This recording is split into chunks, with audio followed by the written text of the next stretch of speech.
Hey everyone, and welcome back for another deep dive. Yeah, great to be here. Today we're going to be looking at the Christian concept of salvation through Jesus. Okay. So this is a pretty big topic, and we've got some interesting sources to dig into. Yeah. We've got some excerpts from a Christian devotional called God's Love, the Good News of Salvation Through Christ. Okay. And we've also got like this personal note titled New Note, The Call of Discipleship. Interesting. So we're going to be kind of weaving these two together, and I think it's going to be a fascinating exploration. Definitely sounds like it. These sources get into some pretty heavy details about like what Jesus actually went through. Oh, wow. So yeah, let's unpack this. Sounds good. So the devotional kind of starts off by, addressing this problem of sin, right? This idea that like humanity is kind of separated from God. Yeah, I mean, that's definitely like a core concept in Christianity. Right. It's like setting the scene for why salvation is even necessary in the first place. Yeah, it makes sense. But what I found really interesting is how it emphasizes God's love for humanity. Okay. Like that being the whole reason for sending Jesus, Yeah, It even quotes John 3:16-18. which is, For God so loved the world that he gave his one and only Son, that whoever believes in him should not perish but have eternal life. right, very famous verse. Yeah, and I mean, just that statement, it's so powerful. Yeah, it really is like, it's talking about this unconditional love, right? Absolutely, and then it goes on and kind of sets the stage for understanding the sacrifice of Jesus. Right, because that's a big part of it. Huge, and it actually highlights a verse from Isaiah 53.5-6. Oh, okay. And it basically describes Jesus like taking on the punishment for humanity's sins, Wow. and that through his suffering we find healing. Okay, so it's like this idea of substitutionary atonement. Exactly, and I don't know about you, but it really makes you think, like, what must that have actually felt like for him? I mean, yeah, I can't even imagine. And the devotional doesn't shy away from like the nitty-gritty details. Wait. Oh yeah, it goes like right into the events leading up to the crucifixion. Oh, wow. Drawing mostly from Matthew's gospel. Okay. So we see Jesus in the Garden of Gethsemane, completely overwhelmed with sorrow. Yeah, I remember that account. And it's so intense that some scholars even believe he might have experienced hematidrosis. Hematidrosis? Yeah, basically sweating blood. Oh, wow, I didn't know that. It's a pretty intense image. It really is. It really like drives home the emotional and spiritual pressure he was under. And that's just the beginning. Right. It just gets more and more intense from there. Yeah, like a cascade of bad things. Yeah, exactly. Like betrayals and abandonments. Right. Judas, one of his closest disciples, betrays him with a kiss. The ultimate betrayal. And then all the other disciples, they just like desert him out of fear. So he's completely alone. He's totally alone facing this like horrific thing that's about to happen. Yeah, and I think what gets me is like how relatable that is. Even today, those feelings of betrayal and abandonment. Absolutely. They're like universal human experiences. Yeah, it transcends time and culture. And it makes you think about like the strength that Jesus must have had to go through all of that. Knowing what he had to do. Yeah, knowing what was coming. Yeah, that's incredible. And then the devotional doesn't hold back. It goes into detail about the physical torture. Okay. The flogging, the crown of thorns, the beatings, the mockery. I mean, it's almost unbearable to imagine. It really is. And it even references a verse from Isaiah. Which one? Isaiah 52.14, and it says that he was marred beyond human likeness. Marred beyond human likeness. Yeah, and it kind of makes you wonder, like, what does that even mean in this context? I mean, it speaks to the brutality of Roman floggings, right? I guess so. Like, they use these whips called flagrums. Flagrums? They were designed to, like, tear flesh. Oh, wow. And cause excruciating pain. So it wasn't just like a slap on the wrist? No, it was often meant to lead to a slow and agonizing death. Oh my gosh. So to say that someone was marred beyond human likeness after that kind of beating, Yeah. I mean, it's just a testament to how brutal it was. And all of that before he's even nailed to the cross. That's what's crazy. It's just unimaginable, the level of suffering. And the crucifixion itself was like a whole other ordeal. Right, it wasn't a quick death. No, not at all. People think they died from blood loss or the wounds. Yeah. But actually, it was usually suffocation. Suffocation. Yeah, as their bodies weakened, they couldn't pull themselves up to breathe. Oh, wow. So it was prolonged and agonizing. I mean, physically and emotionally, just the pain must have been incredible. It's hard to fathom. And yet, in Matthew 27.45, Larry 50, Yeah. we read about Jesus crying out to God in anguish. Right, like, why have you forsaken me? Yeah, exactly. What do you make of that? Well, I think it speaks to the dual nature of Jesus. Okay. Fully God and fully human. Right. So he was experiencing the real pain and fear of death. Just like any of us would. Yeah, and what's interesting is that even in that moment of suffering, he turns to Scripture. Yeah, he Really? quotes Psalm 22, A psalm of lament. like despair and suffering. So even in his darkest hour, he finds comfort in his faith. Yeah. It's a powerful reminder for all of us It really that is. even when things are bad, we can turn to something bigger than ourselves. Absolutely. It's such a moment of vulnerability. And it makes the sacrifice even more meaningful. And then, his death is marked by these crazy events. Oh, yeah? It's like the whole world is reacting. Like almost apocalyptic. Yeah, the sky goes dark, there's an earthquake, the dead rise from their graves. Whoa, hold on, the dead rise from their graves. Yeah, it's in the Gospels. That's intense. And then the curtain in the temple, the one symbolizing the separation between God and humanity. Yeah. It's torn in two. It's like the universe is being ripped apart. Exactly. And what I find really striking is that even the Roman soldiers who were there, Yeah.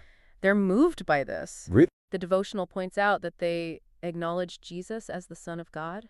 So even these hardened soldiers Yeah. who'd seen countless crucifixions, Right. they recognize something extraordinary is happening. It's clearly not just another execution. No, it points to something much bigger. Right. And of course, the story doesn't end there. No, we have the resurrection. That's where things get really interesting. Yeah, the resurrection is the cornerstone of Christian belief. It's what separates it from other religions. For sure. So that's a cliffhanger I can't wait to unpack. I'm ready when you are. All right, so we left off talking about the resurrection, Huge event.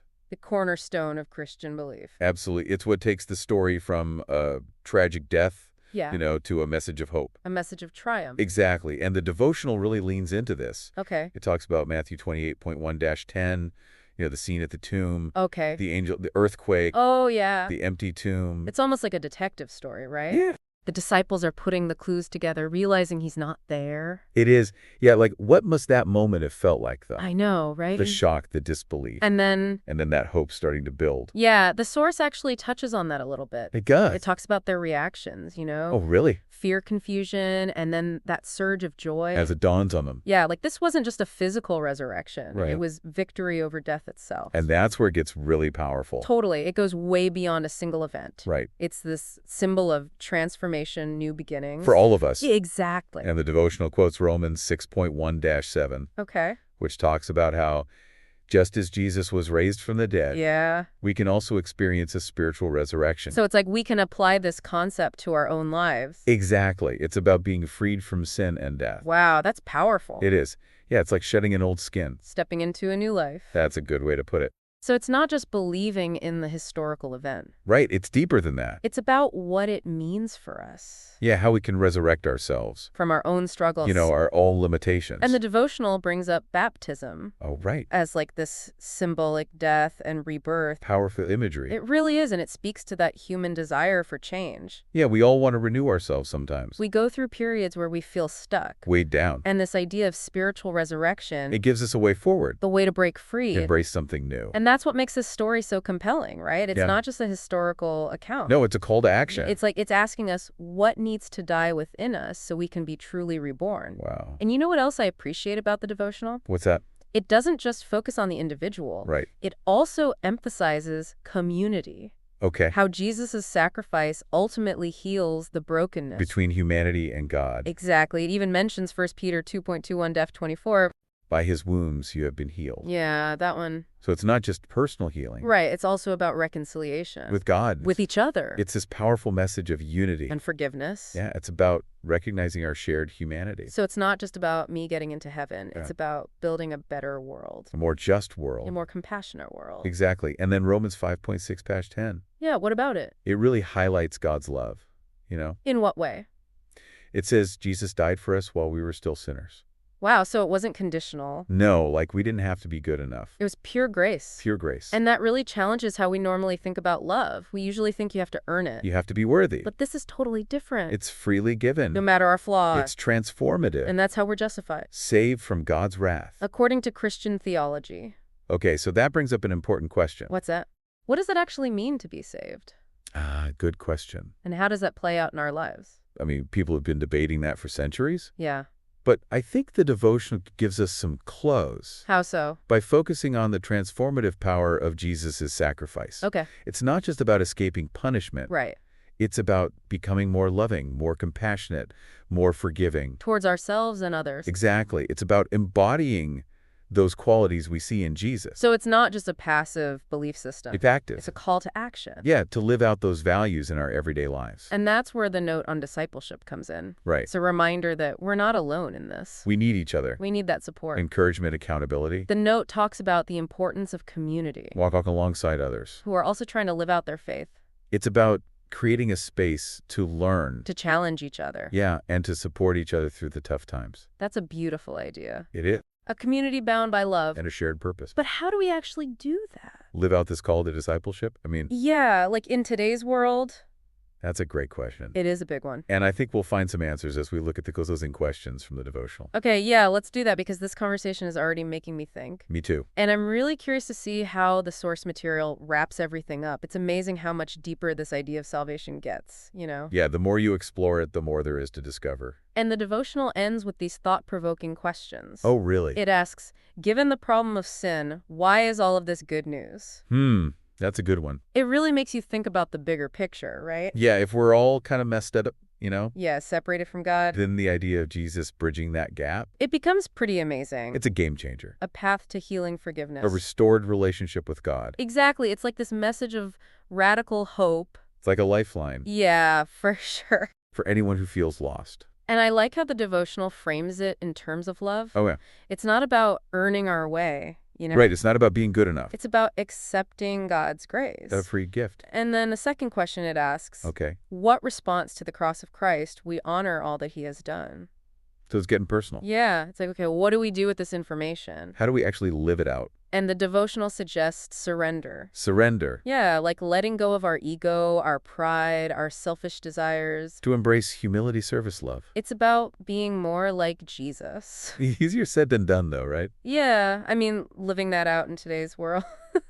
It's tough. But the devotional reminds us we're not alone. The community aspect. That's where the note on discipleship comes in. Right, we need each other. To support each other, to challenge each other. To hold each other accountable. Inspire each other. And it's not just about our individual journeys, either. No, it's about something bigger. We're all connected.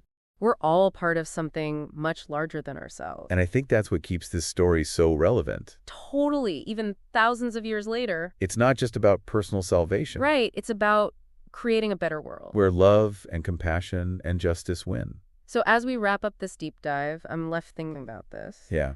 If Jesus went through all of that for us, Willingly. what does that say about the impact we can have? By following his teachings. It's like this reminder of the power of love. And the potential for change. That exists in each of us. It's a powerful message of hope. It really is. It's about embracing our shared humanity. And working towards a better future. It's a challenging call to action. But also inspiring. This is a story that just keeps on resonating. Across cultures, across time. It pushes us to live more meaningful lives. Thanks for joining us on this deep dive. Yeah, we hope you found it insightful. And maybe it's inspired you to keep exploring this incredible story. The journey doesn't end here. Keep searching for the good news. In your own life and in the world around you. Until next time.